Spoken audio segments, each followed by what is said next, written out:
এই গাজরাটা বানাতে আমি চলে গিয়েছিলাম বান্ধবীর বাড়ি। কারণ কাল ছিল আমার বান্ধবীর বিয়ে। তো আমি একা যাইনি, সাথে আরেকটা বান্ধবীকেও নিয়ে গিয়েছি। তো সেখানে পৌঁছে আমরা দেখলাম বান্ধবীর গায়ে হলুদ হচ্ছে তাদের ঘরোয়া কিছু নিয়মে। তো সেখানে গিয়ে দেরি না করে চটপট বসে পড়লাম আমার কাজে। আর জানো, এই গোলাপগুলোর এক একটা দাম শুনে আমি তো অবাক।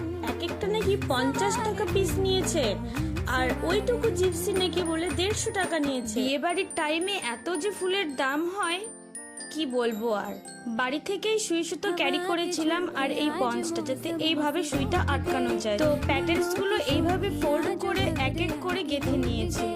তো জানো, এইরকম গাজরা আমি লাইফে ফার্স্ট টাইম বানাচ্ছি। আর লাস্ট লুকটা দেখতে কেমন হবে সেটা দেখার জন্য আমি খুব এক্সাইটেড ছিলাম। তো এইভাবে জিপসি গুলো আমি আটি করে নিয়েছিলাম, আর তারপর আরো দুটো গোলাপ ছিঁড়ে গোলাপের প্যাটার্নস দিয়ে এইভাবে গাজরাটা কমপ্লিট করলাম। তো ফাইনাল লুকটা তোমাদের কাছে কেমন লাগছে অবশ্যই কমেন্ট করে বলবে। দেখা হচ্ছে নেক্সট ভিডিওতে। বাই।